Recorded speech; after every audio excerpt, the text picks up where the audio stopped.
yung mga kongresista ngayon, hindi na gumagawa ng batas. Ang ginagawa na lang ngayon ay mag-imbestiga at mamahagi ng ayuda. Kaya ang thinking nila ngayon, batas, hindi mo na kailangan gumawa ng batas, mag-imbestiga ka na lang, magtanong-tanong ka na lang, mambuli ka na lang ng mga resource person at mamahagi ka na lang ng ayuda sa mga probinsya. Yan nga.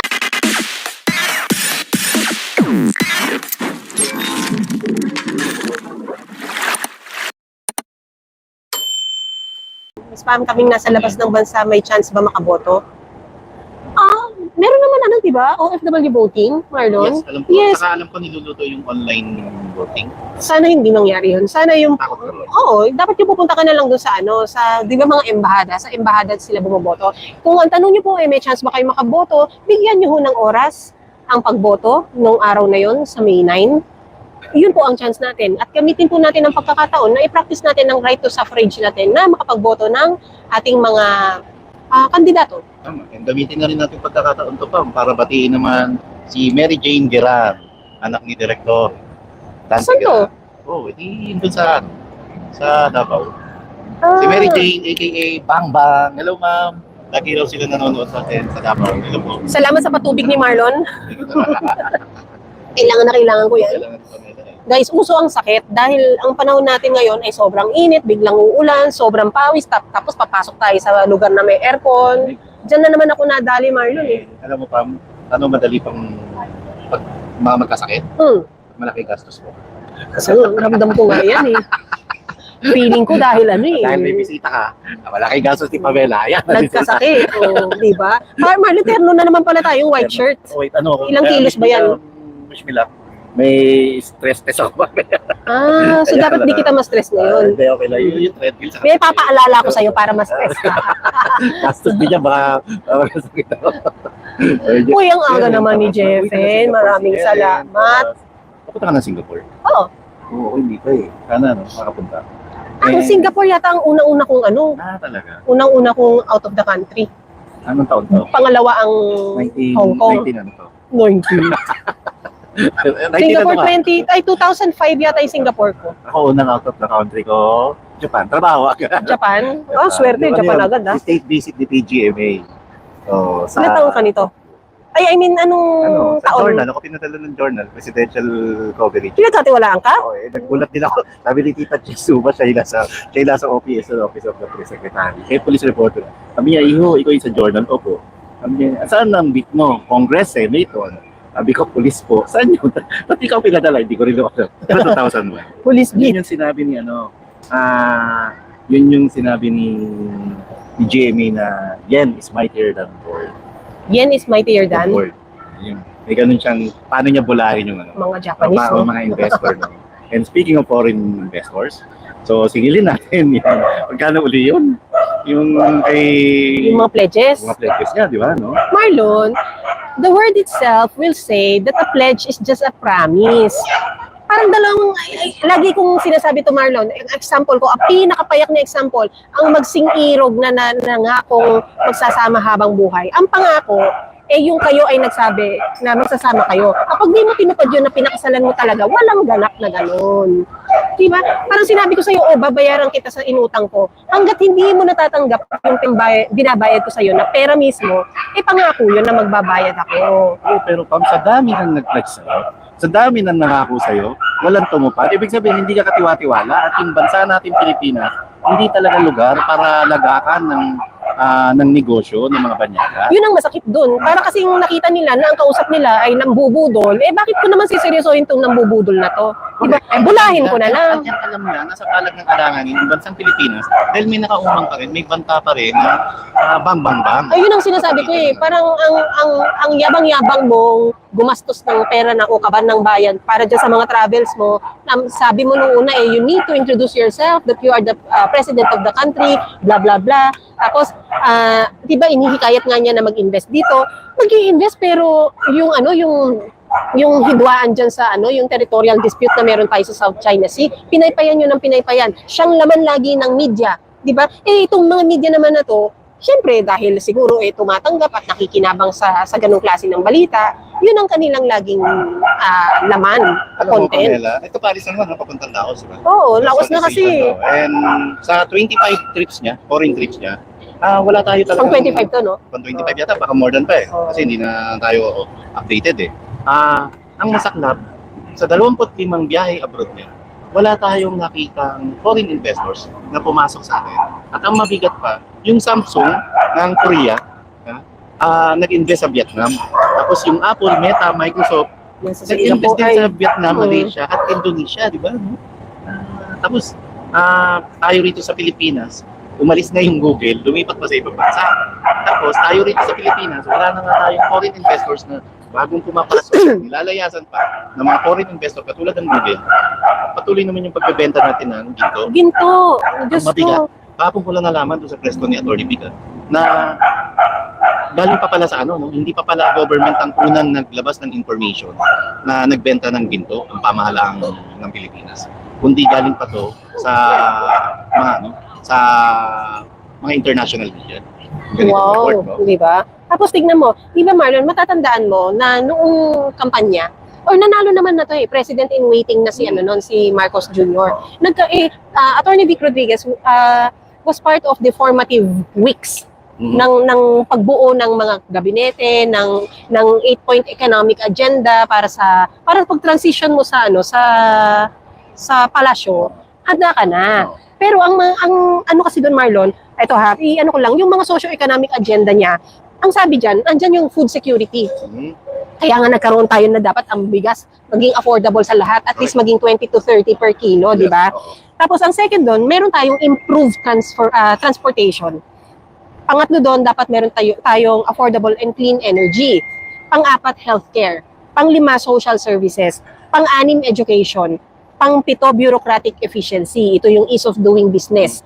Pang-walo, yung sound fiscal management.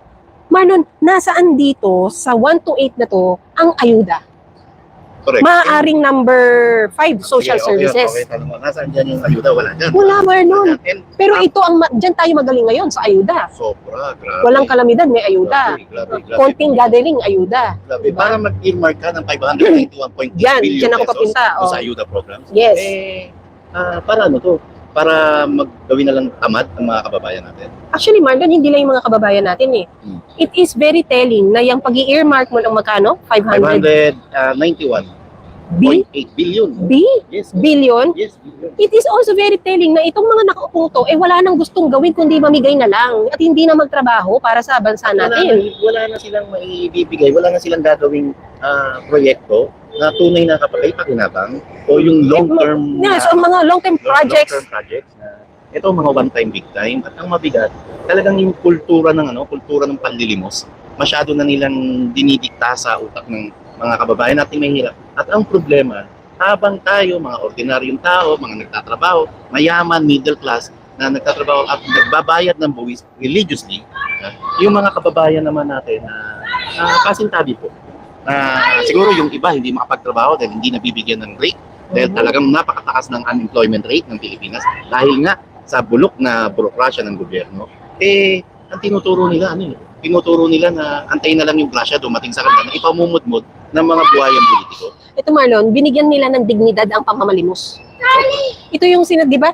Minsan tinanong sila, totoo po ba na kayo ay involved sa heavy luggage? Kayo po ba ay tapos yung kay UDBM, kayo po ba ay gumagamit ng pinagbabawal na gamot? They don't wanna dignify the diba? Yes, ang lagi nilang they don't wanna dignify this question with an answer because it is not true. Pero yung mga ganitong, alam mo yung nakakaliit ng pagkatao mo, nakakaliit ng pagka-Pilipino mo, ginawa nilang normal at ginawa nilang may dignidad.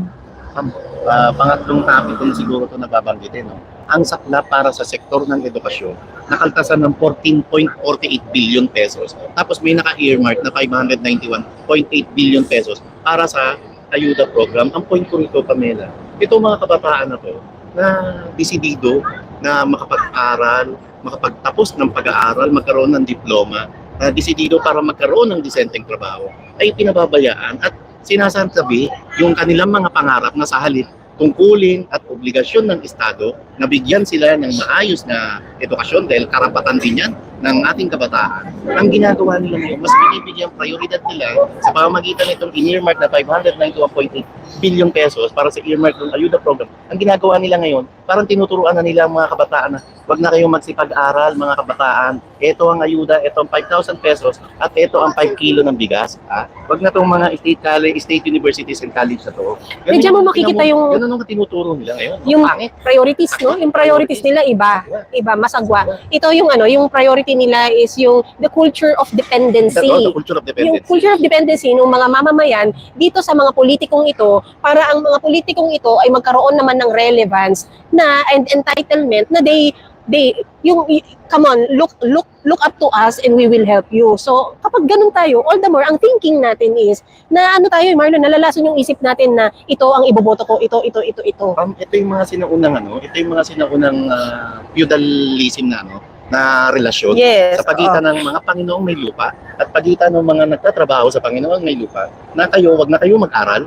Ito, papasweldohin ko kayo. Basta ako pa rin ang nasa taas ng estado. Yes. Pangit yun. Sagwa. Nakakasuglaw at nakakasuka. At hindi na natin alam kung paano pa ang kinabukasan ng ating kabataan. Alam mo rin ang mas malungkot, Marlon? Maraming tao ang nakukontento na sa ganun-ganun na lang. Yun yung mabigat doon, di ba? Na Yung- tapos, nakukontento, hindi sila nag-iisip na trabaho at tungkulin ng DSWD na sila lamang ang mamahagi dapat ng ayuda. Pero hindi sila nagugulat bakit may mga politiko, may mga kongresista ang nandun at pipilitin pa silang pumalakpak kahit hindi naman nila gustong pumalakpak. At pipilitin sila, Oo, di ba? Sagwa di ba? Anong klaseng gobyerno ito? Tama yun, culture of dependency. Oh, Sagwa. yung sinasabi mong itong sinasabi nating culture of dependency, Marlon, it's not it should always be a one-time thing na natulungan kita ngayon, dapat matulungan mo na ang sarili mo. So even I hate to do this, but I have to quote something na from the Chinese philosopher na si Lao Tzu. Na sinabi niya minsan, give a man a fish and you will feed him for a day. Teach him how to fish and you will feed him for a lifetime. Mismo, swak na swak pa. Diba? Dapat i-post yan. Oo, ito yung bigyan kita ng tinapay ngayon, Marlon. Ayuda, ngayong araw na to, ayuda. It could last you 1 week. Yes. After 1 week, nasaan ka? Nakasahod ka ulit sa kanila. Pahingi po, palimos po. Ganon, di ba? Kung halimbawa, ang ginawa ko, Marlon, pinautak bilang isang institusyon, papautangin kita ng ganitong halaga, maliit lang ang interest niyan, palaguin mo yan, gawin mo ang sari-sari store mo, gawin mong convenience store, yung convenience store mo, gawin mong grocery.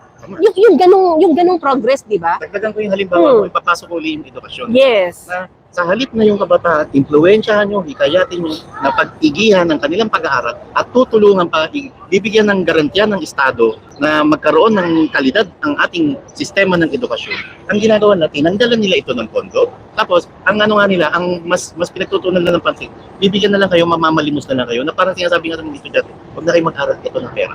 Di ba? Ay, nako. Nakakalungkot at hindi natin alam kung saan talaga tayo papunta. Mabuti sana kung 5K ang ibibigay, Boss Marlon and Ma'am Pam. Dito sa IPIL, mga 2K sa Tupad, AKAP 3K. So yun nga, Marlon yung 5K pagdating sa'yo, 1.5 na lang. Diba? Una nang trending yan yung buntis. Diba?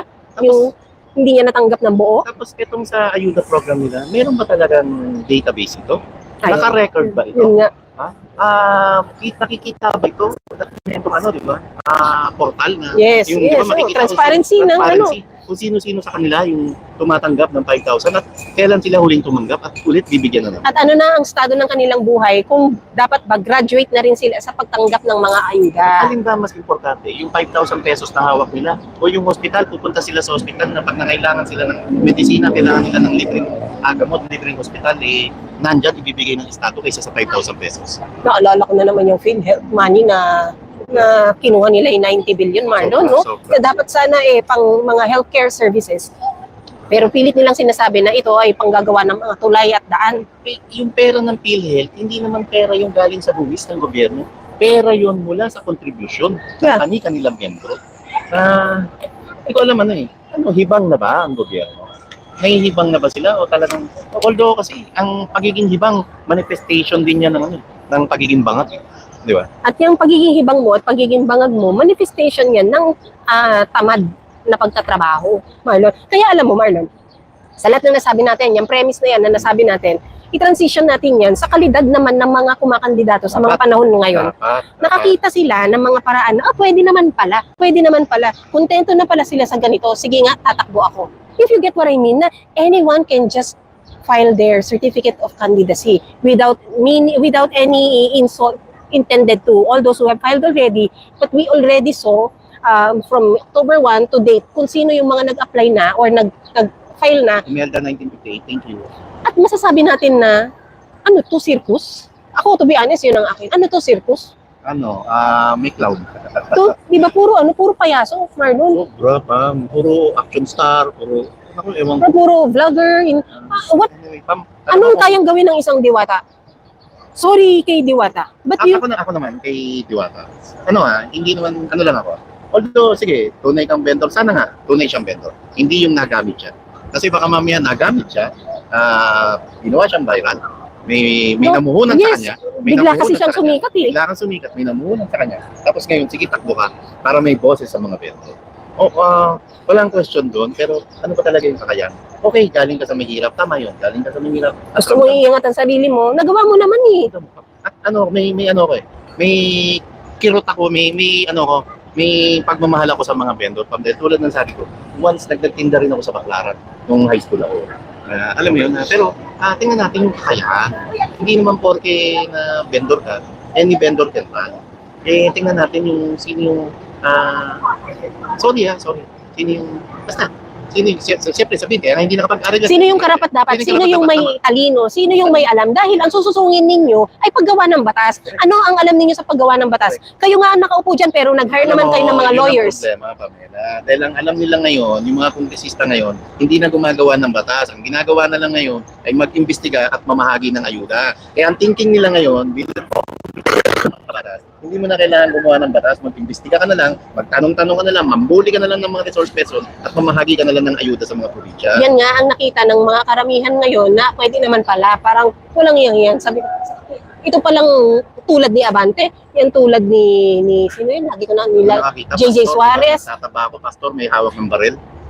Na, pwede naman pala, pwede Kasi naman. sobrang rangya ng pamumuhay mo. Binaba nila yung qualifications at yung prestige ng kanilang mga ahensya. Winasak nila ang dignidad. Kaya nga, tingnan mo yung mga nagsisilaban na ng mga dating magagaling at na kongresista at senador. Pero somehow, Marlon, yung lahat ng nangyayari ito, people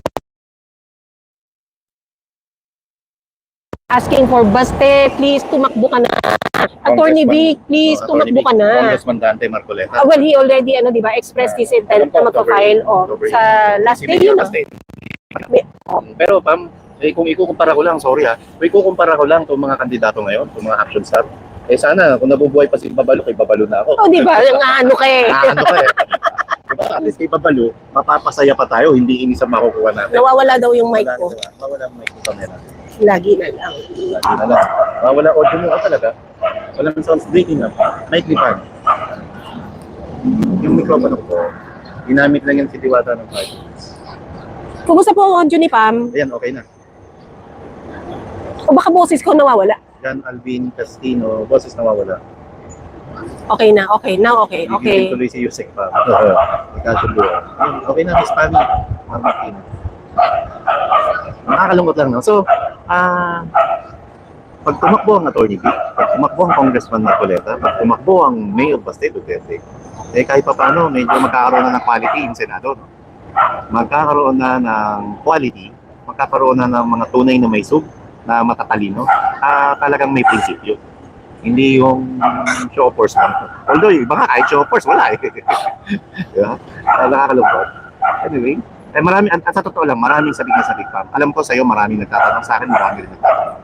And shoutout kay Bistak. Nagtatanong din ulit kay Bistak. Kuya, hindi bro ha, sa ita.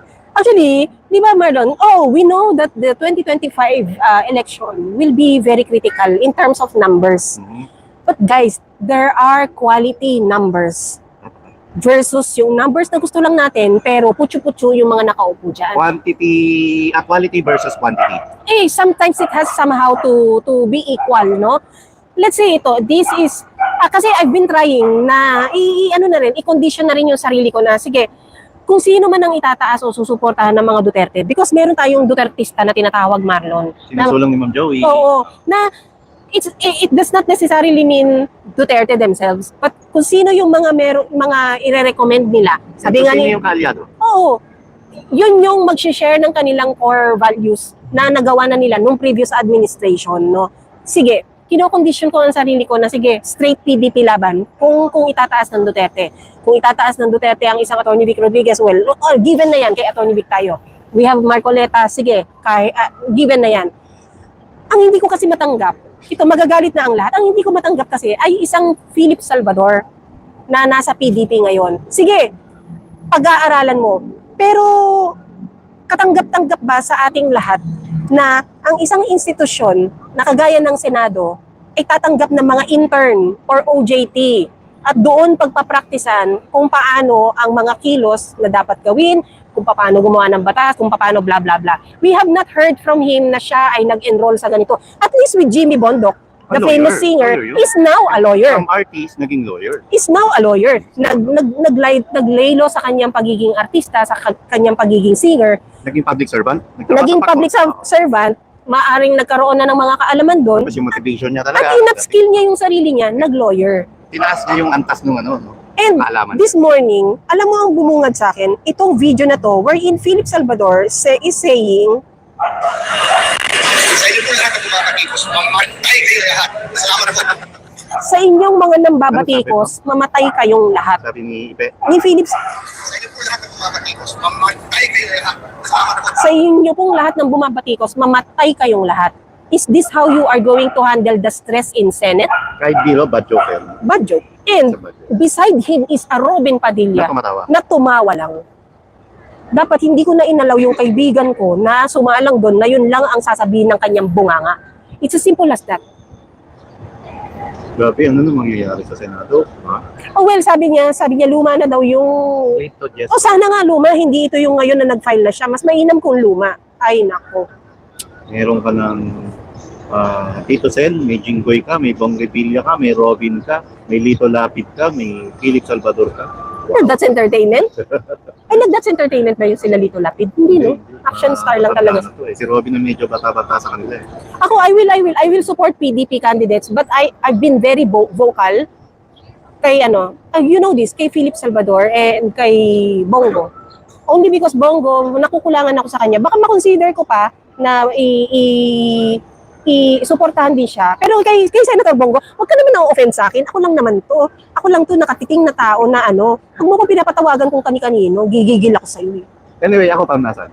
Nasa proseso pa rin talaga kung paano ko yayakapin. Although, Sino consider mo si Philip? Talagang naniniwa yung this is a matter of choice na, di ba? Eh kaysa naman... Baka naman may Pero ibang independent Marlon na pwedeng Yung isa kay dyan. alam ko, marami ring, although may question na nga sana, may mga kambaking na senador na alam ko naman bandang huli, kung pagdating na ng botohan patungkol sa impeachment, pagdating na ng botohan patungkol sa charter change, alam ko itong mga ilang kambaking senador ay maninindigan para labanan. Sino yung mga kambaking na yan? Hindi ko hawak yung mga utak nila at ayoko na lang makakarinig na naman tayo ng Anyway, pagkadating ng panahon, hanggang ngayon nasa proseso pa rin ako paano ko talaga yayakapin. Although kinokonsidera. Kasi no choice talaga eh. Kailangan talaga ito dahil paulit-ulit natin sinasabi na napaka-critical ng midterm elections. Dahil unang-una, ito yung magdidikta at ito na rin nakikita natin konting liwanag sa napakadilim na kinabukasan ng ating kabataan. At ito rin ang magdidikta para tutulan at hindi pahintulutan yung charter change na binigyan din at sinulat Nabuhay ni na buhay Benito pa. Preso. Buhay na buhay. Shoutout Galing nun. Thank you po. Sinoutout niya na hindi papatay yung issue ng charter change. Totoo naman Marlon nanahimik din yun. Di ba yung mga pirma nila na nalakap nila? Hanggang ngayon, wala yung parang resolution ba ang tawag doon na void and null and void na yon. Wala walang ganun eh. Magagamit at magagamit pa rin talaga eh. Yun, hindi lang charter change, pati issue ng impeachment. Kasi kapag walang lumusot na magagaling na kaalyado ng Pangulong Rodrigo Duterte, tapos ang boxing. Tapos po tayo lahat. Yun ang nakakatakot. Yun ang actually Marlon, yun ang kailangan nating i-consider. Yung magiging maling hakbang natin for 2025 will only not the Dutertes will not just be the ones na maaapektuhan. Hindi. Ang epekto nun Marlon will go until to the grassroots of this country. Saka ang epekto nito, future. Kinabukasan. Yun yung masaklap na katotohanan na kaya dapat tayong mga botante ay maging wais at hindi bobo tante. Dapat Hindi tayo bobotan. dapat ibalik yung vote wisely at wag maging bobotante. Yun yung Ay, ito sige, people are calling out my attention na ano na daw, luma na daw yung ano na yon, yung video na yon. kay Ibe. Okay, kung luma, still, he acted like that, like an idiot, na mali yung sinasabi. Kasi look at you now, maghahangad ka pala ng isang mataas na posisyon sa bansa, pero mahuhukay at mahuhukay yung nakaraan mo, mumultuhin at mumultuhin ka niyan. Sabi ni Israfil Phil TV, umpisa ng pagkakaiba-iba ng opinion, hindi na naman tayo nagkakaisa. Hindi po. Ano to eh? Healthy din naman healthy, yun. healthy. Napakalusot at napakasigla po kung may pagpapalitan ng puro-puro sa maayos na paraan. Hindi yung nagmumurahan, hindi. Pwede yung napaka-importante yung ng debate. At napaka-importante yung pagbibigayan ninyo ng sarili-sarili ninyong opinion. At sa the end of the day, tayo rin naman kasi ang magpapasya at tayo rin ang sisilip kung yung kadebate ba natin, yung opinion ba ng iba ay baka naman tama. Hindi yung sarado utak. Jojo D. Guzman is in the Boss house. Jojo. Hello, Boss Jojo. Hello. Sige, check ko later. Ay, yung Kingmaker book, meron pa po. Meron pa rin sa Canada. Meron pa sa Australia, meron pa sa Japan. Sold out na ba kay Sir Jojo sa Hong Kong? I think sold out na kay Sir And Jojo. thank you dun sa yung grupo sa Hong Kong na nananawagan ng pagtakbo ni Atty. V. Sa group nila, Ma'am Althea. Maraming salamat sa inyong suporta. Ang Japan group, Marlon, nag-send din ng kanilang video message of support to Atty. Vic Rodriguez. In time dun naman sa pagsuporta or pag-express din naman ng suporta ni Mayor Baste Duterte kay Atty. Vic. May bukas pa, maraming salamat. Yun nangyari kasi dun sa Davao na yan, Marlon, nagkaroon ng consultation, no? And it was Atty. Vic Rodriguez asking or who seek the consultation with Mayor Baste. Bakit naman si Mayor Baste nakapwesto siya? Of course, it's Atty. Vic Rodriguez to help him finalize and come up with a decision for 2025. So, yung paglapit niya yung paghingi lang ng mga payo at kung ano yung kanyang mga saloobin sa mga pangyayari ngayon. And I believe it was a necessary meet-up na nangyari. And we know we were witness, Marlon, because we were also in the same room. Same table. At ang maganda dun is, ini-engage kami sa usapan. Nandyan sila, kasama sila Kuyang Ibi, sila Miss Joey, ang staff na magagaling ni Mayor Baste. And everyone was free to give their inputs and takes on matters. So, yun ang maganda. Sa nakita kong dynamic na yun, Marlon, hindi mo talaga maiisang tabi sa isip mo na bakit hindi tumakbo tong dalawang to. No? Magkakaroon ka talaga ng clamor na kapag tong dalawang to nasa Senado, ano na lang ang magiging favorite mo na ngayon ang 20th Congress. 20th. Papasok sila sa 20th. Kasi 19th, bulok na bulok eh. Sobrang bulok.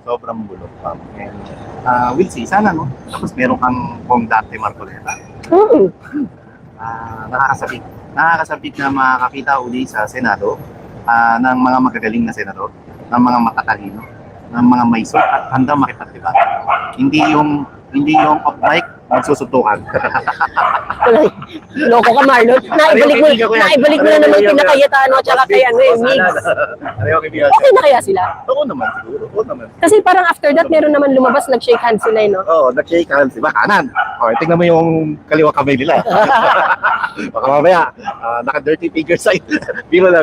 Kaibigan ko pareho yan. Si Migs at si Sa last day daw magpa-file si Marcoleta. Talaga po, nagsabi ba siya? God bless you po, Kong Dante. And alam ko naman nakasuporta sa kanya yung mga nire-respeto na sa Uy, nag-take na daw ba ako ng blood pressure ko today? Bakit? Kaya ko dito kayo W Hero. Baka ngayon, magba-blood ako. Baka high blood ka nga.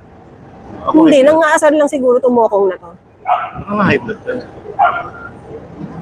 Ako high blood. Uy, kay Jean Baoy, isa po siya member ng INC, nag-message po. Thank you.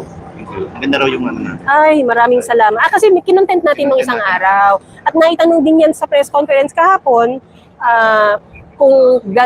because recently nga, nag-courtesy call lang isang VP Sara sa INC, natanong sa press conference kahapon ni Atty. Vic Rodriguez sa Kamuning Bakery sa Pandesal Forum, kung ano naman ang kanyang relasyon sa INC. So sabi naman niya, hindi niya pwedeng, he cannot speak on their behalf, but from what he knows, okay naman sila. Alam mo, dyan mo rin kakapurihan tong si Atty. Vic. Hindi talaga siya, pwede siyang pwede siyang magyabang. Pwede niyang i-flex. I-flex yung mga bagay na alam niya. Pero dahil may involved na ibang party, ibinibigay niya sa ibang party na yon na sabihin ng kanilang sariling statement, but he will speak kung ano lang yung alam niya. Yan yung sinasabi ko, Marlon, di ba? Yan na lang sa pagiging di umano noon ay kapit tuko niya sa posisyon, dapat hanggang ngayon nandun pa rin siya. Kung ang problema lang naman yung hindi nila pagkakasundo sa mga polisiyan ng unang ginang, di sana umuuna lang siya ng umuuna, nasa pwesto pa siya. Pwede naman niya himulin ng pwede, diba? Para lang makapit ko siya. Kaya lang, dahil niya hindi niya ginawa, diretso yung Kailangan mama. ng kapangyarihan ng little president. Okay. Diretso yung mama. Hindi kagaya ng iba dyan na gumawa na lang ng kwento, umunlad na sa buhay pagdating sa pinansyal, nakaipang ibang bansa ka na at kung saan-saan o abroad ka nakakapunta, tingnan mo naman ang buhay mo ngayon, lahat ng Pilipino galit sa'yo. Yes, and speaking of Attorney Vic, bantayan po natin, baka mukhang may nilulutong kaso na buhayin Namatay? yung buhayin yung statement ng napakilalang patay na. Di ba? Tapos, Wala talagang credibility na tao sa katauhan ni pangalan nito. Mary Ann Maslog. Karina Berganta, hindi ko pero maraming salamat sa paghuli. Uy, wag si Karina. Sa paghuli nagkataon. Si Maslog yan, di ba? Si Maslog. Babantayan po natin ito dahil malamang sa malamang, gagawa na naman sila ng kwento, gagawa ng fake news, magtatahi-tahi ng mga maling impormasyon para lamang mapagmukha nilang masama sa mata ng publiko ang isang attorney. And sa mga kaibigan natin sa National Bureau of Investigation, mga boss, minsan na ho kayong nabatikos dahil doon sa bigla-bigla niyong paglalabas ng inyong scientific na pag-analisa patungkol sa Pulburon video. Please naman, Director Jimmy Santiago, sir, anti-organized crime, alam ko yun, may hawak na, kay Boss Palmer Malyari, please naman ho, sana hindi kayo magpagamit. And nakabantay po ang tao ba? Bigyan nyo naman ho kami ng kakampi sa NBI. At saka panindigan nyo, yung, di ba, yung pagiging Nobel integrity. Kaya nga NBI, Nobel Brave and Integrity. With integrity. Ano ba to? Na panindigan niyo po na nandiyan pa rin ho ang integridad ng NBI sa gitna ng pagkabulok ng sistema naman ngayon sa pamunuan ng Philippine National Police. Yun lang po. Bantayan din ho natin mga katete-kae. Dahil baka bukas makalawa, nakakaamoy ako rito ng kakaiba, Pamel. Kaya lang, ito Marlon. Alam mo bakit? Oh. May isang media kapon. Ay, shoutout kay Sir Wilson dito. Ay, maraming salamat Sir Wilson. Napakasarap ng pandesal. And napakamasikaso mo. Oo, yung pandesal mo na merino, Marlon. Liver spread, no? Liver Sa mga spread. kababayan natin dito, nasa abroad, kahapon na lang uli. Kahit may malaki ng size na ngayon na liver spread. Oo, ang taas na pala. Meron parang Parang tatlo siya Tatlong ganito siya kalilitan. Ang sarap pa. Oo. Walang iniwan doon ng leaders forum tayo sa Mayso. Pansit. Pampanga, pansit saka pandesal. Kahapon, pandesal saka liver spread. Liver Ay, hindi spread. natin pinatikman sa Attorney Vic. Oo, Pinalimutan mo, boss. Pinalimutan ni Pamela. ako na naman. Ang gigigil ako sa'yo. Sarap pandesal saka liver spread. Hoy, Trollbuster, tigilan mo na yung kadiri. Hindi maganda. Hindi magandang ehemplo. Guys, ito lang, ipagpatuloy. Ayun, nobility, bravery, integrity. Yan. NBI, sabi ni Gabriel Michael. Thank you. Yun nga, may nagtanong. Daming tanong. Out of the blue. Aba, tinanong tungkol nga doon kay Maslog. Kay Maslog, itong ABS-CBN talaga. Wala ka mahihinuhang malayos dyan sa inyo. Sino yung nagano? Si Archie? Archie? Alam mo naman, Pinidnandes Talaga Ang tagal mo kamong naghintay doon, unang-una kang dumating, tapos yun lang yung itatanong mo, inilayo mo pa sa topic. Gigigil ako sa'yo. Shout out mga kuya. Huwag nyo kami bigyan ng rason na hindi kayo nire-respeto. Ako nga malo ng ayos. Pero in fairness, yung BMR hindi nagpadaig sa mga matataas. Uy, magaling ang BMR. Magaling ang In BMR. fairness, talagang hindi na talaga, hindi mo masasabi na malayong-malayo ang mga vloggers sa mga mainstream media. Kasi kung sa tanungan na patalasan din na magtanong, iba na rin ang mga vloggers talaga. Ano pa? Marlon, lalo ng respeto. kung i-review nyo yung kapihan kahapon, yung Pandesal Forum na yan, i-review ninyo, ang mga may sense na tanong ay nasa vloggers. May sense din naman yung kay Ma'am Bella. Ay, si Ma'am Belia, maganda. Ay, si Ma'am Cathy, oo.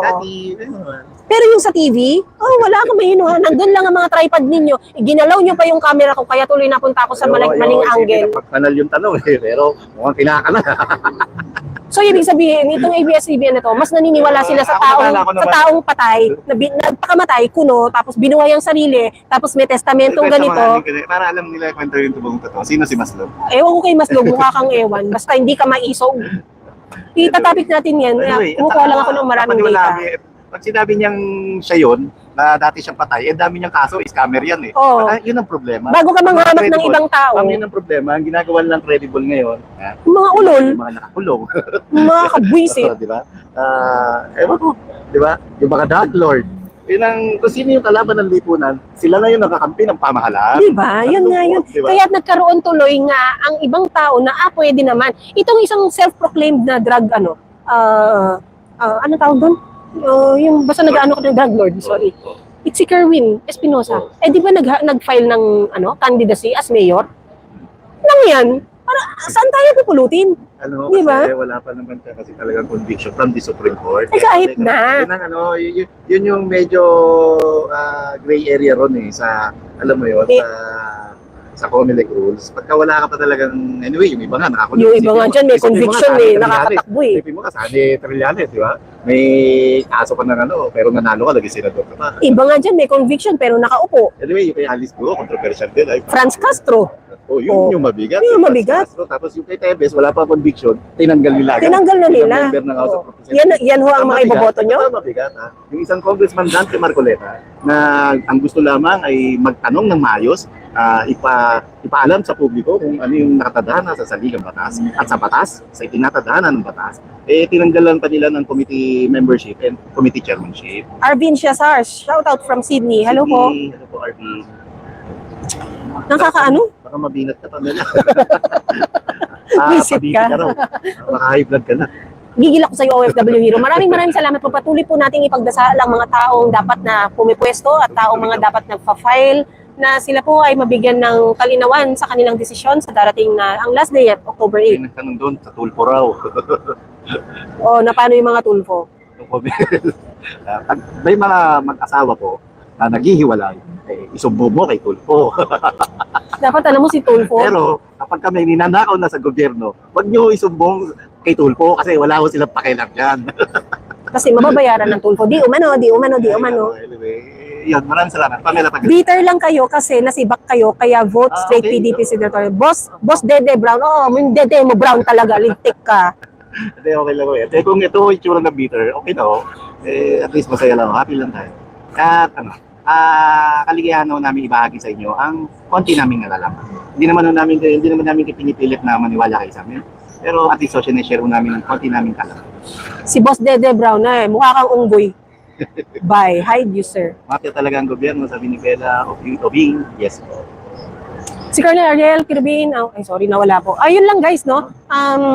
Patuloy natin pagdasal yung mga dapat na nandyan sa pwesto na sila ay makapagdesisyon at tanggapin ang challenges na meron ng bansa ngayon para makatulong, no? Pagdasal natin si Atty. Vic Rodriguez at si Mayor Baste Duterte kung ano man yung maging desisyon nila. Kung Dante Pagdasal na rin natin Marcoleta. mga kababayan natin Pilipino na sana maliwanagan ang isip natin lahat. And higit lalo, kasama ko sa gagawin nating dasal ay yung sana itong nalalapit na midterm elections ay hindi na magkaroon ng dayan at maging maayos at walang dumanak na po. Yes, maraming salamat po. Enjoy the weekend, guys. Yes, enjoy the weekend. Please po, don't forget to like, ma'am, sir, para po yung ating information ay maipasa din sa iba. Ano ho? At dahil marami pa rin po tayong mga kababayan dyan na kontento na. So, wag ho tayong makontento sa kung ano lang ang meron ngayon. And don't forget to yung salita namin na don't skip ads. Yes. Nag-aay sa amin. At ang LSS na like, share, subscribe. Yung like, share, and subscribe para marami pa ako makaalam ng diskusyon natin. And yung don't skip ads para naman marami pa kaming pambili ng tubig. Maraming salamat guys. Happy Salamat. weekend po sa kanila.